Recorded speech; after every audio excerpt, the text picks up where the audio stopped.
Oh!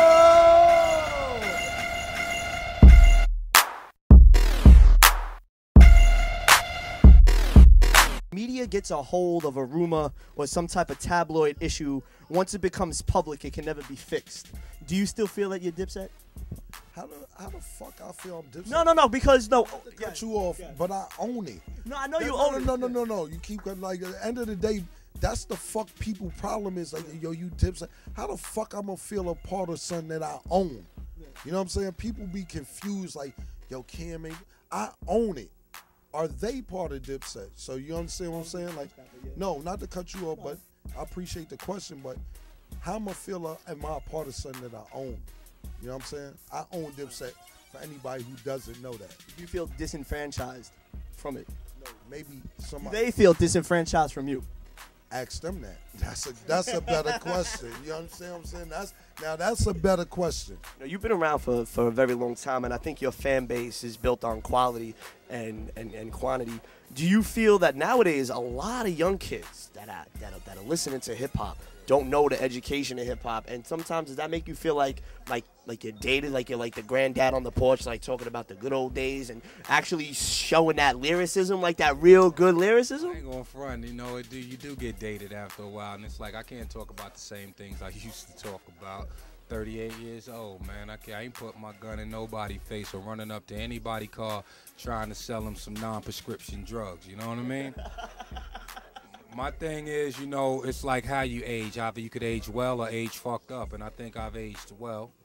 Our core fan base is bigger than any of the artists that's in the crew, so we tend to, you know, sometimes we cater to them too much, sometimes we don't cater to them enough. It's hard, especially when you're in the studio and you're trying to be as creative as possible and your audience isn't as creative as you are, so it kind of plays against itself sometimes.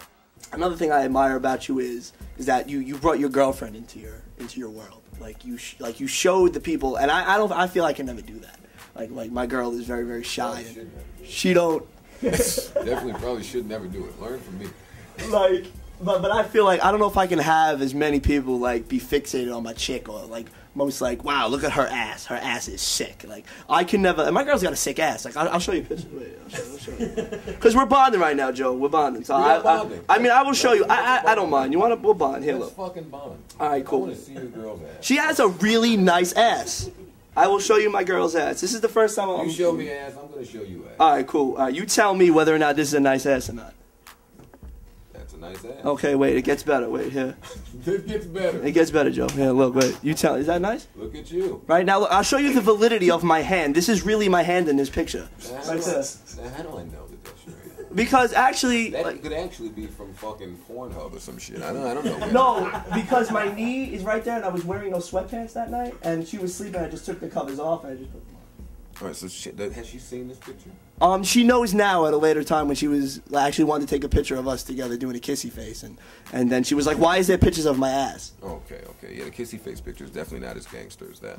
No. I took these while she was sleeping, so I think she kind of felt violated, but fuck that. I pay for dinner and all that other stuff. Do you feel like it's a little sad that people won't buy a magazine and look at the journalism, and the integrity of the journalism, and like the actual writing and like the process of what goes into the heart and soul of the magazine? Because I know Vibe, you know, it's such a great magazine too. Well, a lot of magazines, I always say, you know, they may not be selling as much as they were selling back in the golden era when I was running magazines too, and maybe like 4 or 5 years ago, before the economy really got bad and we were affected by it. But most magazines are still selling enough to stay in business. But the model that's set up in terms of the money that you would need on the business side with advertising, there's not enough there. So therefore, you have to have, it's hard to be a bigger magazine right now. I think what's going to happen is you're going to have more like niche, like smaller books, and maybe it's time for people to launch new brands and and change the landscape of it. You know, there was a big revolution where those books came about in the 90s. Now we're in the 2000s, you know. It's like, so part of what I'm doing with Rap Radar is using the power of the internet, which is very, you know, cheaper to put something out, and build an audience. And maybe one day I could do a Rap Radar magazine or a Rap Radar radio or Rap Radar television, you know. So I think it's about the kids now looking for new brands And I think it's up for the people in media to come up with new brands that are going to connect with them. And it's about building something smaller at first. So I think the model has just changed. And just like the record companies, we're going to have to adjust to it.